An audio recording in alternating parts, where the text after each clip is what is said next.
अस्सलामुअलैकुम आदाब नाजरीन, मैं मरियम फातिमा तेलंगाना न्यूज़ टुडे में आप सबका खैर मकदम है। आइए नजर डालते हैं आज की अहम खबर पर। तेलंगाना न्यूज़ टुडे में आपका खैर मकदम है। आज के प्रोग्राम में मुलाकात करते हैं BJP senior leader Hanif Ali member भी है, क्योंकि साहब आप वक्फ काउंसिल सेंट्रल के मेंबर भी है। तो मैं आपसे जो है सवाल करूँगा कि जैसे कि तेलंगाना में बीआरएस की हुकूमत बनी, तो जब हुकूमत बनने से पहले केसीआर साहब जो है तेलंगाना में मुसलमानों से खासकर जो है वादा करे थे कि जब वो हुकूमत बनाएंगे तो तेलंगाना में वक्फ को जो है जुडिशल पावर देंगे, लेकिन वो आज तक मुकम्मल नहीं हुआ। तो इस पर आपका क्या कहना है?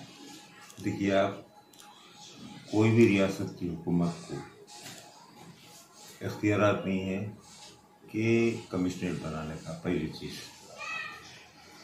सेंट्रल वक्फ का जो एक्ट है वो अलहदा है। जो भी समझो एक्ट में रद्दोबदल होता है या तरमीम होती है, कमिश्नरेट बनाने की बात आती है, जो भी है वो डिसीजन जो है सेंट्रल वक्फ काउंसिल को लेना पड़ता है, ना कि स्टेट वक्फ बोर्ड या स्टेट गवर्नमेंट को।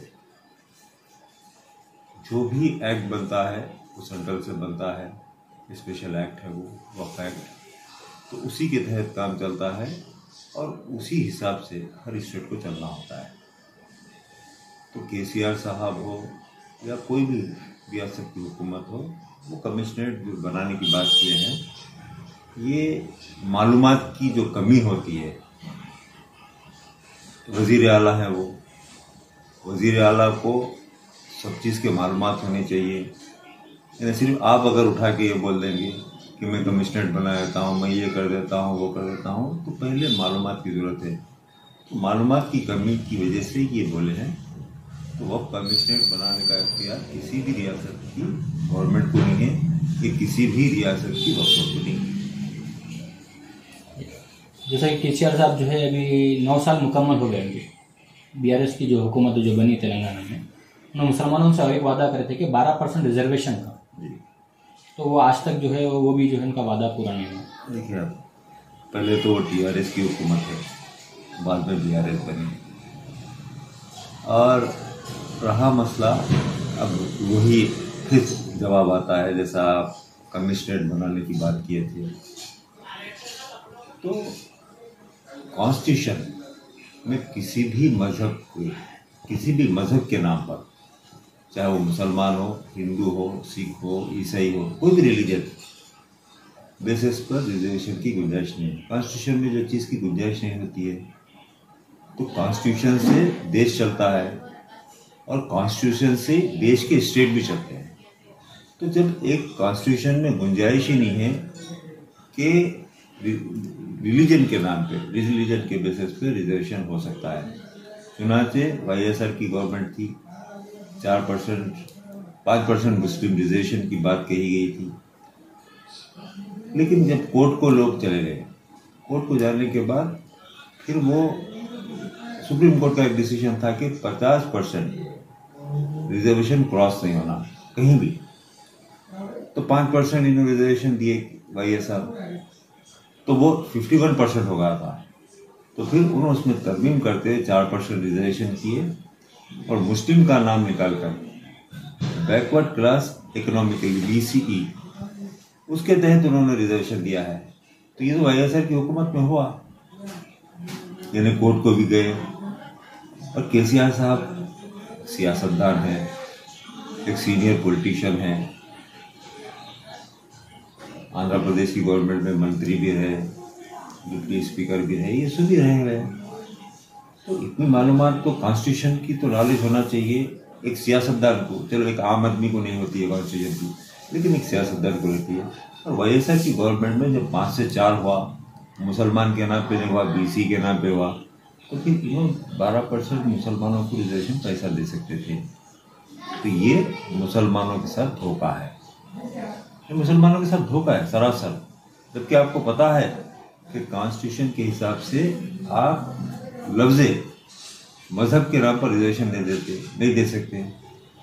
तो फिर आपको कॉन्स्टिट्यूशन नहीं मालूम होगा, यानी कॉन्स्टिट्यूशन से वाकिफ़ नहीं है। चीफ मिनिस्टर भी बन गए, एक मिनिस्टर भी बने, डिप्टी स्पीकर भी बने, तो इतना बनने के बाद ऐसा दिखता है कि कॉन्स्टिट्यूशन उन्होंने कभी देखी ही नहीं, ये कॉन्स्टिट्यूशन उनको मालूम। तो ये देखिए, वोट की राजनीति, वोट की जो राजनीति होती वो हमेशा से मुसलमानों को नुकसान पहुंचाते ही है। और वोट की जो राजनीति की वजह से यानी मुसलमानों के साथ बहुत सारे वादे होते। सारे देश में कई सियासी जमातें एक्सेप्ट बीजेपी कभी कोई यानी वादा यानी मुसलमानों को ये कर देगी बल्कि नहीं करी। लेकिन जब हुकूमत बनती है तो मुसलमानों के साथ जो भी करना है, माइनॉरिटीज़ के साथ जो भी करना है वो बराबर होता है। तो आज जिस तरीके से समझो आप यानी मुसलमानों को धोखा दिया जा रहा है सारे देश भर में, तो केसीआर तो सबसे बड़े समझो धोखेबाज साबित हुए। क्यों कि कॉन्स्टिट्यूशन में जिस चीज़ की गुंजाइश नहीं है, और वाईएसआर के पीरियड में देख चुके हैं कि भाई 5% दिए थे लेकिन 4% हुआ, वो भी मुसलमानों के नाम पे हुआ, नहीं हो सका बीसी के नाम पे हुआ। जो आज वो बीसी ही चल रहा है, बीसी ही चल रहा है, मुस्लिम रिजर्वेशन नहीं चल रहा है। तो ये चीज़ को समझने की ज़रूरत थी। और चुनाचे मुझे याद है हमारे मौजूदा होम मिनिस्टर साहब, डिप्टी चीफ मिनिस्टर साहब, इनके पास से एक डिबेट हुआ था मुंसिफ टीवी चैनल पर। वो डिबेट में यानी महमूद अली साहब भी थे, मैं भी था, कांग्रेस की गवर्नमेंट थी। तो उस ज़माने में उसका टॉपिक था सियासी जमातें और मुसलमानों से वादे। तो यही बात महमूद अली साहब उस वक्त बोले थे कि 12% रिजर्वेशन देंगे। तो मैं उसका जवाब दिया था कि कॉन्स्टिट्यूशन में जब कोई चीज़ की गुंजाइश नहीं है मज़हब की बुनियाद पर रिजर्वेशन की, तो मतलब ये धोखा है मुसलमानों के साथ। सियासी जमातें और मुसलमानों के वादे, ये धोखा है। मतलब बीजेपी कभी भी मुसलमानों के से वादा नहीं की, लेकिन जब भी वक्त आया, चाहे अटल जी की सरकार होने दीजिए या जनता पार्टी की सरकार में as a external affairs minister Atal ji के जो कारनामे हैं माइनॉरिटीज़ के लिए या मुसलमानों के लिए, पासपोर्ट की आसानी, गर्ल कंट्रीज में नौकरी, उसी तरीके से जब वो प्रधानमंत्री बने, आज सारे देश में जो आज माइनॉरिटी स्टेटस दिख रहा आपको कॉलेजेस का, वो कांग्रेस ने नहीं दिया, ये किसी और जमात ने नहीं दिया। माइनॉरिटी स्टेटस पहली मर्तबा इस देश में जो आया 1998 में अटल बिहारी वाजपेयी जब प्रधानमंत्री बने, उस वक्त माइनॉरिटी स्टेटस दिया गया, जिसकी वजह से लाखों मुसलमान इंजीनियर भी बने, MBA भी बने, बहुत सारे फायदे हुए मुसलमान। तो वादा करना नहीं वोट की राजनीति के लिए, लेकिन मुसलमान इस देश का बराबर का नागरिक है। जैसा हिंदू नागरिक है उसी तरीके से मुसलमान भी नागरिक है। तो जिस तरीके से देश के हर नागरिक के साथ इंसाफ होने की ज़रूरत है, और वो इंसाफ भारतीय जनता पार्टी की अटल बिहारी वाजपेयी की सरकार ने भी किया और मौजूदा सरकार ने भी कर रही। जैसा कि आप धोखे की बात करें मुसलमानों के, तो केसीआर साहब जो है हाल ही में एक वादा करे थे MFC loan, minority finance corporation का, तो वो भी जो है 2 लाख चिल्लर कुछ जो है उसको अप्लाई करे लोग, तो उसका भी जो है अभी तक कुछ भी जो है रिजल्ट नहीं आया। ये दूसरी बार वादा हुआ। इससे पहले भी जिन्होंने माइनॉरिटीज को लोन देते हुए तकरीबन 1.5 लाख के ऊपर एप्लीकेशन आए। तो आप देखिए, एक आदमी, एक गरीब आदमी आज के लिए यानी बहुत कोशिश करता, कुछ छोटा मोटा कारोबार कर लेंगे, कुछ कारोबार करके कमाएंगे, हुकूमत पैसा दे रही है, कोशिश रहती।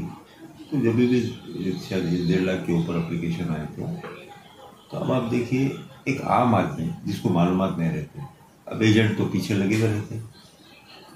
तो उस ज़माने में भी 1,000 से लेके 5,000 तक का खर्चा करें किसी को लोन नहीं मिला, और आज भी 1,000 से लेके 5,000 तक का खर्चा हुआ, आप पलट के ड्रा उठा लिए, ड्रा भी होगा। तो ड्रा जो है मीडिया के सामने होता है, कम से कम मीडिया तो रहना है ना ड्रा में। तो अब क्या ये ड्रा होगा, ड्रा उठ गया, अरे कैसा उठा? अब मीडिया को बुलाए, मीडिया रहना और कुछ नुमाइंदे भी, यानी आप TRS गवर्नमेंट है, अपोजिशन के नुमाइंदे भी उसमें होना चाहिए कि भाई साफ और शफाफ तरीके से ड्रा हो रहा है, अब उठा दिए ड्रा, ठीक है, ड्रा भी उठ गया, लोन किसको मिला? एक को भी नहीं। तो मैं बता रहा हूँ, मैं देखिए, आप मुसलमानों को रमज़ान में एक भीख का पैकेट बांटना 400 रुपये का, वो मुसलमानों की खुशहाली नहीं हो सकती।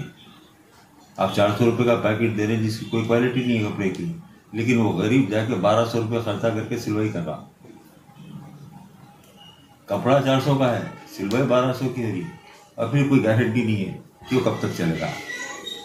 तो आप एक दिन इफ्तार करा दे रहे हैं, आप एक टाइम की इफ्तारी से 30 दिन के रोजे मुसलमानों के नहीं खोल सकते, गरीब मुसलमानों के।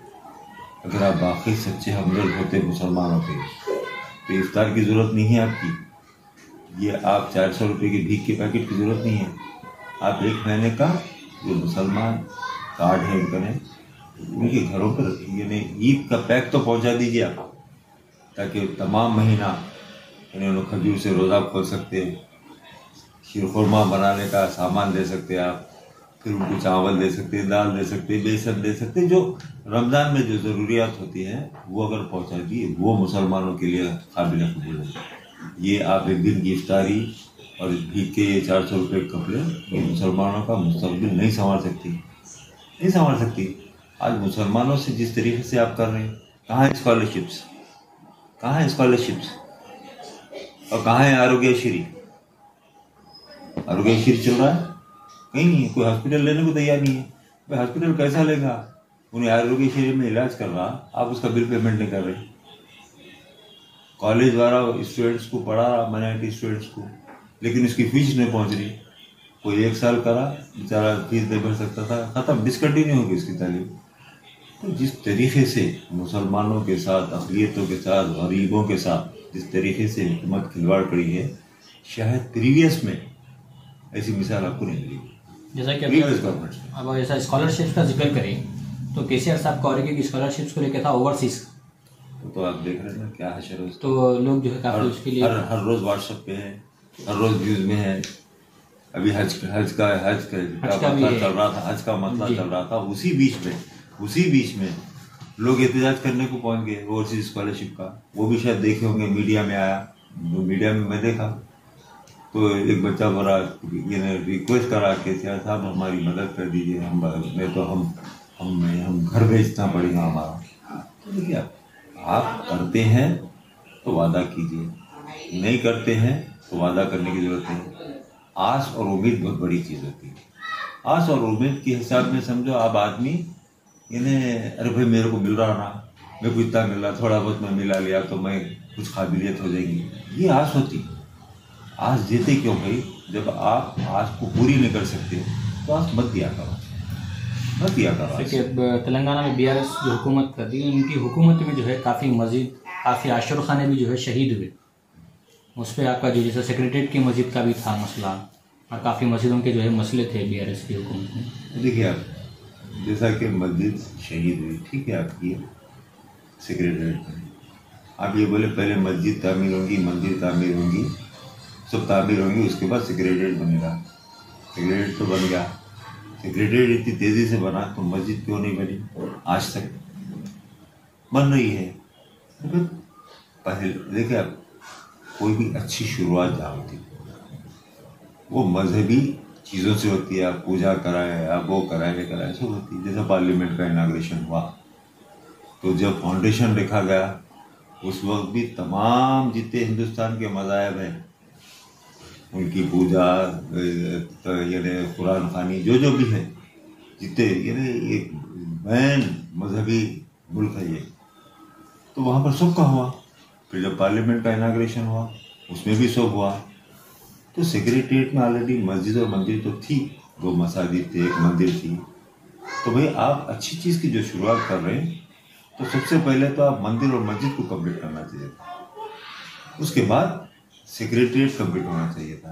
आप सेक्रेटरीट तो कंप्लीट कर लिए, आप अपना बैठने का महल बना लिए, लेकिन महल का रास्ता कहाँ से गुजरता है? मस्जिद, मंदिर, मजहबी रसूमात आप पूजा भी करा लिए, सब करा लिए, तो भाई मंदिर और मस्जिद क्यों नहीं बनी? मस्जिद और मंदिर नहीं बनी, मस्जिद और मंदिर नहीं बनी। तो ये जो चीज़ है ना, तो ये आशिर खाने भी टूटे, मसाजिद भी टूटे, ठीक है।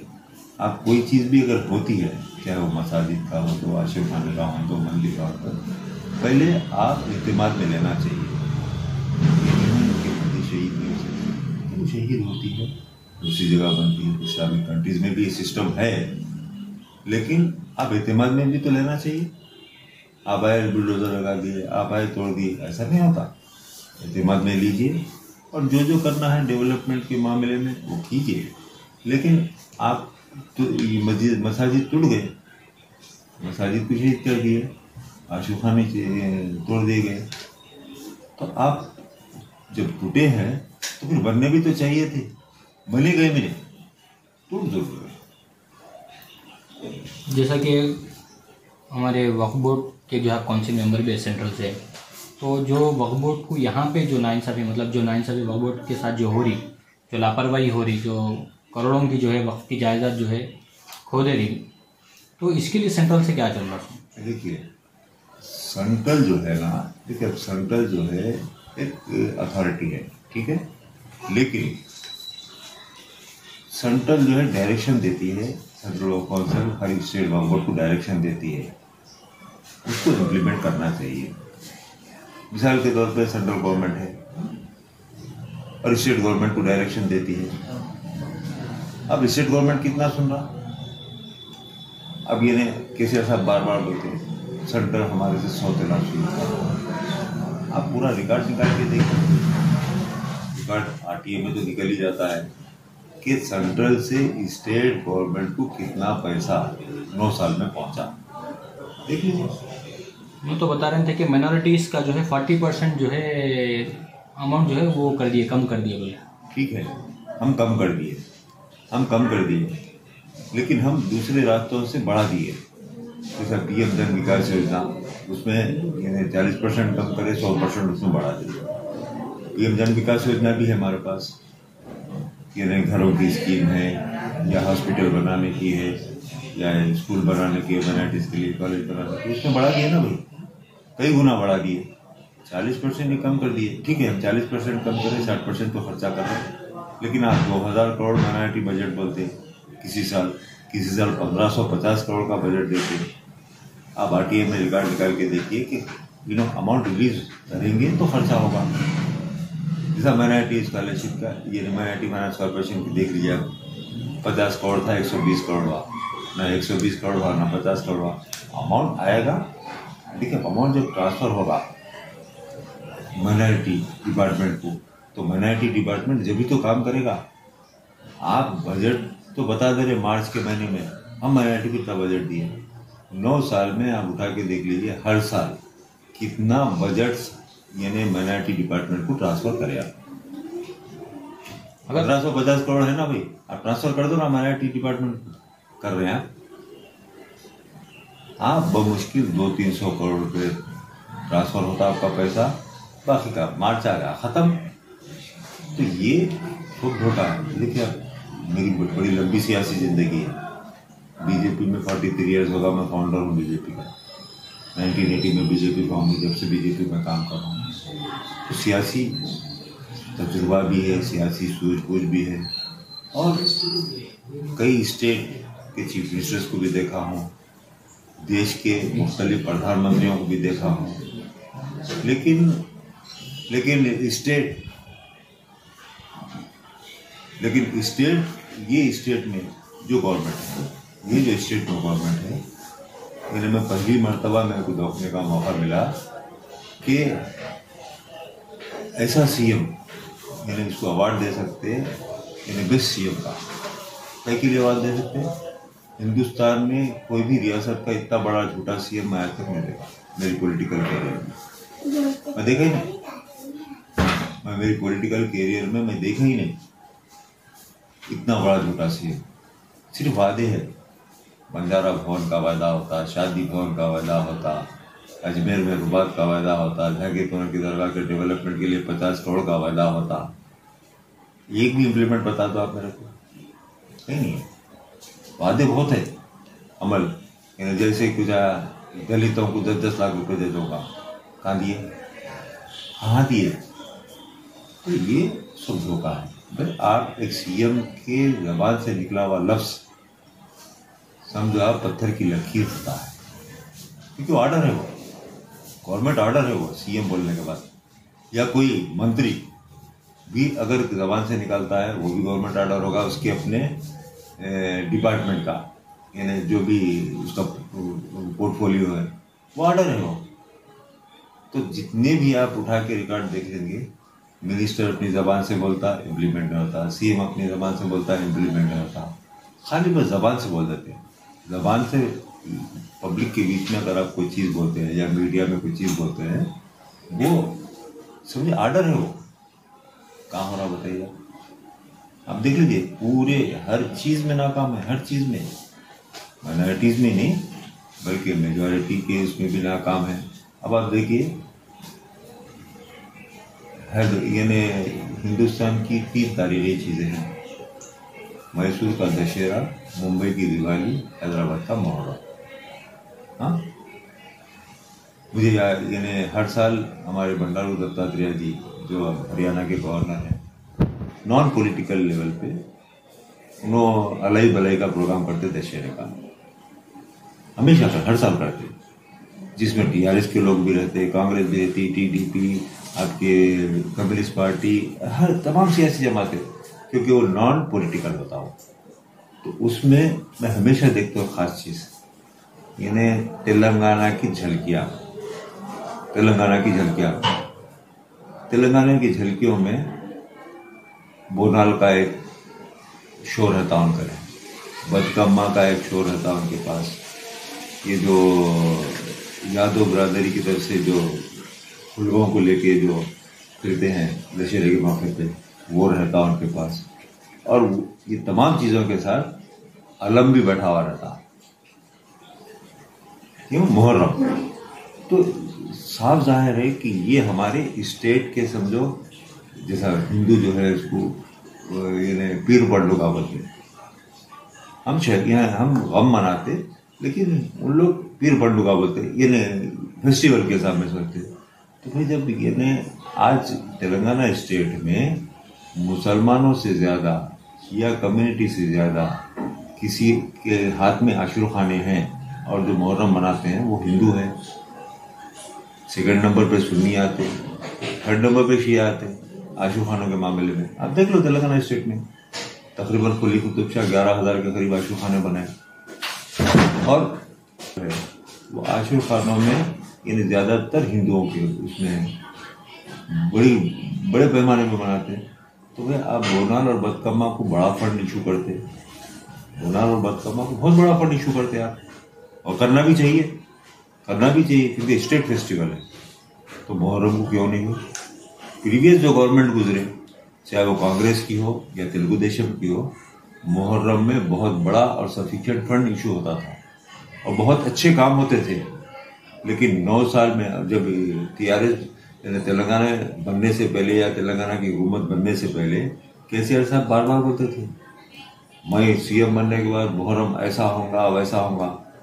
9 साल का पूरा रिकॉर्ड आप आरटीआई में जाके देख लीजिए, एक बार भी कोई मुहर्रम का स्पेशल फंड रिलीज नहीं हुआ। जैसा कि अभी आप जो है सारे मजहब को मिला के जो है जो बात करें, मतलब सेकुलर जो बात थी आपके अंदर, तो उसी तरीके से जैसे कि परसों का जो है एक वाक़या आपको संतोष नगर का शायद याद होगा, केवी रंगारेड्डी कॉलेज का जी, उसके अंदर जो है बच्ची लड़कियों को हिजाब पहन के आने की जो है इजाज़त नहीं दी। तो जैसे कि सेकुलर, जैसा कि सीएम हमारे केसीआर साहब बोलते कि ये हमारा स्टेट जो है इंडिया का सबसे नंबर 1 जो है सेकुलर स्टेट है और मैं एक सेकुलर सीएम हूँ। और हमारे महमूद अली साहब भी जो है बोलते हैं कि हमारे केसीआर साहब जो है हिंदुस्तान के सबसे बेस्ट जो है सेकुलर सीएम में से गिने।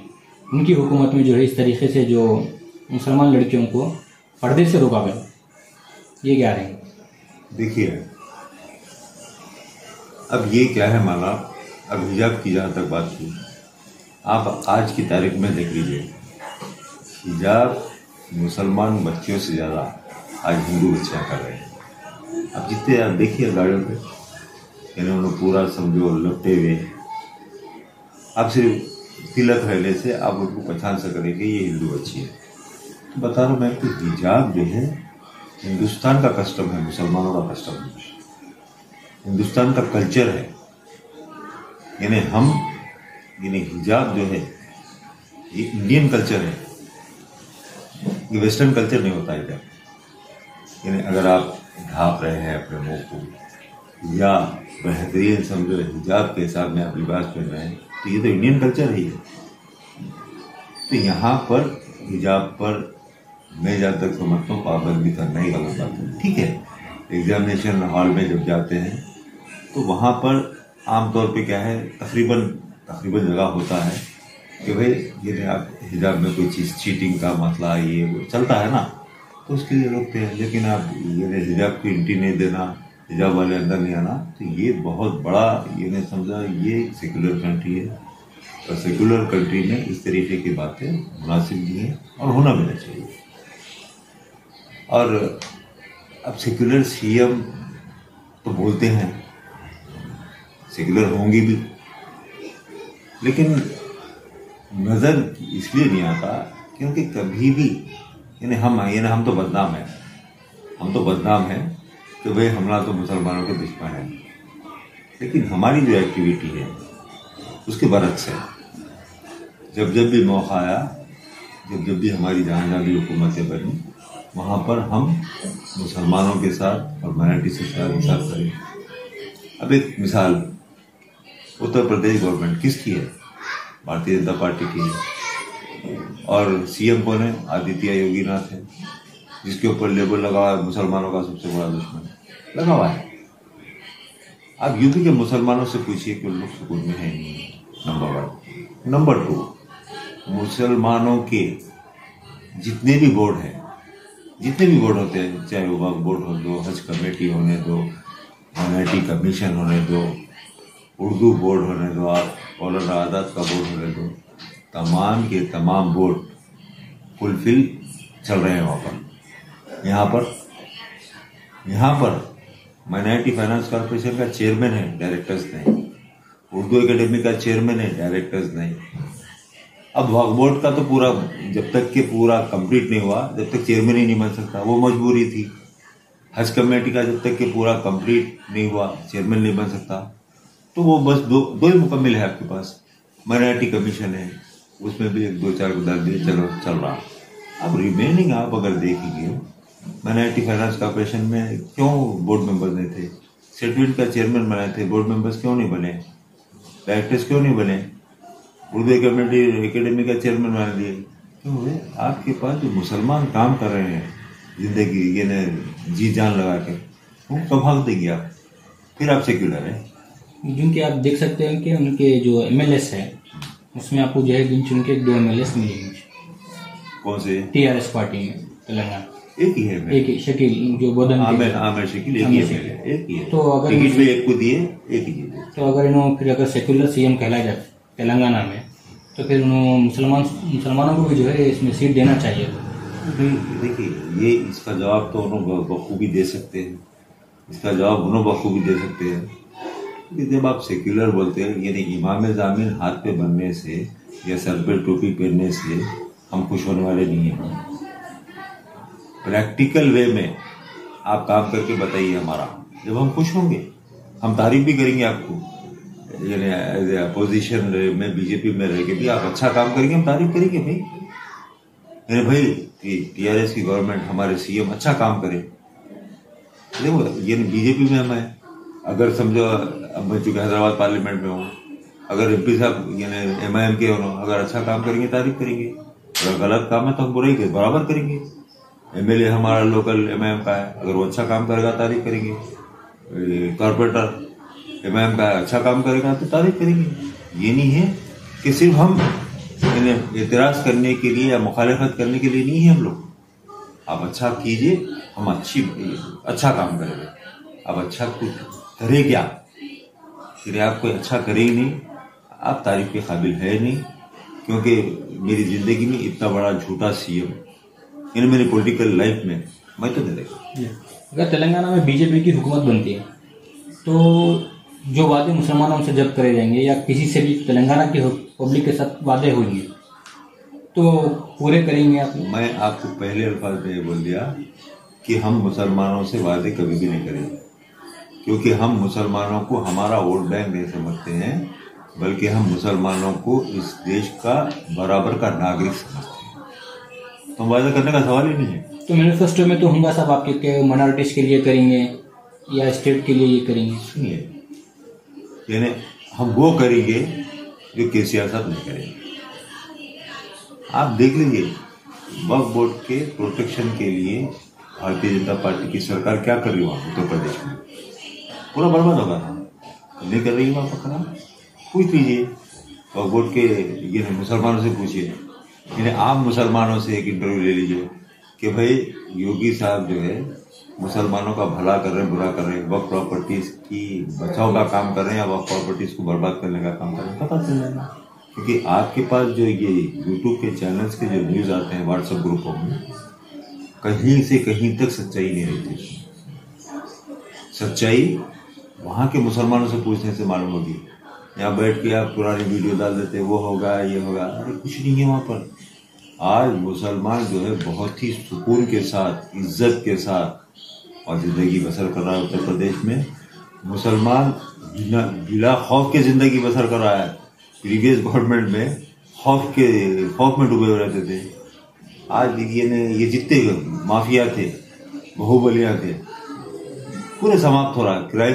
क्राइम का रेट खत्म हो चुका है, धीरे धीरे खत्म होगा। कोई क्राइम करने के लिए सोच रहा है, यानी कोई क्राइम कर नहीं सक रहा है वहाँ पर। क्यों? कि खौफ बैठ गया। होना चाहिए, क्योंकि क्राइम फ्री स्टेट। आप देखिए, सबसे बड़ा अगर क्राइम का जो स्टेट था वो उत्तर प्रदेश था, बिहार था, झारखंड था। कहाँ है वो? बिहार वगैरह तो बाकी है, लेकिन उत्तर प्रदेश कहाँ रहा? उत्तर प्रदेश में हमारी बहन, बेटी, माँ बिला झिझक समझो आधी रात को भी निकल सकती है, किसी की मजाल नहीं है कुछ कर दे। पहले शाम में नहीं निकल सकती थी, दिन में नहीं निकल सकती थी। तो ये काम होता है। वक्फ की प्रॉपर्टीज के प्रोटेक्शन के लिए भी बहुत बड़ा काम चल रहा है। अभी आप देखिए, महाराष्ट्र स्टेट वक्फ बोर्ड स्टेट में तो वक्फ प्रॉपर्टी की बर्बादी हो चुकी थी। इतना बड़ा डिसीजन हुआ है वहाँ पर। किसकी हुकूमत है वहाँ पर? भारतीय जनता पार्टी की हुकूमत है कि वहाँ पर वक्फ प्रॉपर्टीज के यानी तकरीबन 1600 आदमियों के खिलाफ केस बुक हो गया और 8 आदमी जेल को भी चले गए। बड़े पैमाने पर वक्फ प्रॉपर्टीज की प्रोटेक्शन के लिए और उसकी हिफाजत के लिए, उसके सही देखभाल के लिए काम शुरू होगा। तो देखिए, अब यानी आप करना चाहें, हुकूमत का भी इसमें है। देखिए, अब हुकूमत बोर्ड को बनाती है, हुकूमत जो है बोर्ड को बनाती है, और जो बोर्ड बनता उसमें हुकूमत के नुमाइंदे रहते हैं। तो अब उन्हें हुकूमत के खिलाफ जा नहीं सकते। ये कर दो, ये होगा, इसमें खामोश हो जाओ, इसमें केस मत डालो, ये चलता तो खामोशी से जाना है उसमें। तो आप ये वक्फ बोर्ड का रिकॉर्ड रूम सील करके रखे हुए हैं 2018 से। क्यों भाई? आपको क्या इख्तियार है? आपको रिकॉर्ड रूम आपको वो करने से यानी गलत है ना। यानी रिकॉर्ड रूम आप कैसा करते? आप वक्फ की प्रॉपर्टीज के रिकॉर्ड रूम को कैसा सेट करें? तो ये तमाम चीजें जो है, क्योंकि नीयत खराब है आपकी, यानी आप क्या क्या गायब कर दिया। तकरीबन केसेस हमार रहे रिकॉर्ड की कमी की वजह से। तो यहाँ पर जो है ये बोर्ड भी उनके इशारे पे काम करेगा। तो जब तक के वक्फ बोर्ड में सियासी इन्फ्लुएंस खत्म नहीं होगा, पॉलिटिकल इन्वॉल्वमेंट खत्म नहीं होगा, उस वक्त तक वक्फ प्रॉपर्टीज का प्रोटेक्शन नामुमकिन है। जैसे कि अभी आप महाराष्ट्र का जिक्र करें तो आज जो है केसीआर साहब 600 कारों के साथ कानून लेकर अपना महाराष्ट्र की तरफ जो है रवाना है अपनी बीआरएस की पार्टी को लेकर। इस पर आप क्या? देखिए, जो आदमी रियासत को नहीं संभाल सका, जो रियासत की आवाम का भला नहीं कर सका, रियासत की आवाम को सिर्फ झूठे वादे किया, उसकी बाबजाई नहीं कर सका, तो वो क्या देश चलाएगा? अरे जो सीएम को फार्म हाउस और अपने घर से फुर्सत नहीं है, अपने महल नुमा जो बना लिए करोड़ों रुपए खर्चा करके गवर्नमेंट का, यानी पब्लिक का जो पैसा लगा के करोड़ों रुपए लगा के आप महल बना लिए और फिर फार्म हाउस, वो फुर्सत नहीं है जो आवाम से मिलने को तैयार नहीं होता। कभी पर्दा दरबार लगाया, यानी आपका पर्दा दरबार लगता, कभी आप अपने एमएलए से नहीं मिलते, आप अपने मिनिस्टर से नहीं मिलते, अपोजिशन से तो मिलने का सवाल ही पैदा नहीं होता। आप अपोजिशन से नहीं मिलते, लेकिन प्राइम मिनिस्टर मेरे को टाइम नहीं दिए, सेंट्रल मिनिस्टर टाइम नहीं दिया, ये जरूर एतराज करते। आप कितनों से मिले भाई? बीजेपी के यहाँ के किसी लीडर से मिलते कभी आप, या कांग्रेस की कोई अपोजिशन लीडर से मिलते? ये नहीं, हद तो ये हो गई कि सेक्रेटरीट नहीं होगा, बल्कि एक सीक्रेट एजेंसी हो गई काफी जगह। एक ये ना कांग्रेस का एमपी जा रहा वहां पर, कांग्रेस में एमपी है, कांग्रेस का सदर है, मेंबर ऑफ पार्लियामेंट को अंदर जाने नहीं दिया जा रहा। शर्म की बात है। देखिए आप, चाहे वो कांग्रेस का हो, बीजेपी का हो, एमआईएम का हो, टीआरएस का हो, या किसी भी जमात का हो, अरे भाई जब एमएलए या एमपी इन्हें सेक्रेटरीट में नहीं जा सकता है, क्योंकि एमएलए एमपी को तो पास की जरूरत नहीं है, उन्हें खुद एक पास है, तो अब उसको रोका जा रहा है, तो ये जमहूरियत है? ये तानाशाही, हिटलर बोलते इसको। यानी आप जो है तानाशाही बन के यानी अपने आप को आठवें निजाम समझ रहे हैं, आप आठवें निजाम समझ रहे हैं आप। ये बादशाह की हुकूमत नहीं है। देखिए अवाम जरूर सबक देगी, और आने वाला वक्त ये तेलंगाना स्टेट के लिए बुरा है। तेलंगाना स्टेट दोनों हासिल नहीं कर सकते कि ये बीआरएस हो या टीआरएस हो, तेलंगाना स्टेट हासिल नहीं कर सकते। देश के लीडर बनने को निकल गए। देखिए आप 2019 में महागठबंधन बना था, Modi versus all opposition party देख हुए थे, क्या हुआ? यानी 282 सीट से हम 303 सीट लिए। बनाइए महागठबंधन, बनाइए, निकलिए, कोशिश करिए। अरे जिसके जो स्कैम्स में डूबा हुआ है, जो करप्शन में डूबा हुआ है, और बेड रीडर स्टेट बना चुके हैं, क्या हशर है? आपके पास पैसा है, खत्म। आप जो है क्या, आपका डेवलपमेंट क्या है? आप जीएचएमसी में कॉन्ट्रैक्टर काम करने को तैयार नहीं है। कॉन्ट्रैक्टर समझो खुदकशी करने पे मजबूर है, पैसा नहीं मिलता उनको। आरोग्यश्री में उनको हॉस्पिटल को पैसा नहीं पहुंचता, स्टूडेंट के स्कॉलरशिप की फीस नहीं पहुंचती। तो ये हुकूमत इस तरीके से नहीं चलती। हुकूमत जो है अवाम की भलाई के लिए कायम होती है, और अवाम के भले के लिए। अरे भाई आप 2 एकड़ जमीन का पट्टा दूंगा, 1 एकड़, अरे मत दो, आप डेवलप करो। अवाम तेलंगाना की अवाम जितनी भी है, जितने भी तेलंगाना की अवाम है, उनको खुशहाल रखना हुकूमत का काम है। उनके दुख दर्द का ख्याल रखना, उनकी तालीम का ख्याल रखना, उनकी बिजनेस है, नौकरी है, सब उसका ख्याल रखना एक हुकूमत का काम होता है। और तमाम महाजों पर टीआरएस हो या बीआरएस हो, केसीआर हो या केटीआर हो, ये खानदान की हुकूमत है ना भाई। आप एक मिनिस्टर का पावर है क्या, बता दीजिए? एक मिनिस्टर के पास उन्हें डायरेक्ट कुछ अपने तौर पे कर सकता? कोई नहीं कर सकता। केसीआर, केटीआर, कविता, हरीश राव और साले का बच्चा संतोष, ये 5 जनों का समझो पूरा राज चल रहा है। मिनिस्टर के पास कलमदान जरूर है, लेकिन इम्प्लीमेंटेशन में बेखलमदान है। हर चीज की इजाजत लेना है। मैं सो जाऊं क्या, मैं उठ गया आ जाऊं क्या? तो ये इस तरीके से समझो आप, इस तरीके से ये चल रहा है। तो ये क्या है, मतलब ये जो हिसाब से जो काम चल रहा है, वो रियासत का भी भला नहीं हो रहा, रियासत के अवाम का भी भला नहीं हो रहा, और तरक्की तो दूर की बात है, हम पीछे जा रहे हैं। तो पीछे चले गए हम लोग। आज जो है इतने लोन आप ले लिए, इतना वो कर लिए हैं, उसके बावजूद यहाँ पर बहुत बुरे हालात है इस वक्त। ना आपके पास पैसा है, खजाना खाली है। सिर्फ सेंटर हमारे 14 लाख शुरू कर रहा, सेंटर 14 लाख शुरू कभी भी नहीं करा, कोई भी स्टेट से नहीं करा, आपसे नहीं, किसी से भी नहीं करा। चाहे वो बीजेपी की सरकार कोई स्टेट में रहने दो या अपोजिशन की सरकार रहने दो, किसी से भी नहीं करा। आज आपको याद है 2018 तक जब आप चुनाव लड़े, जब तक कभी भी नहीं बोले।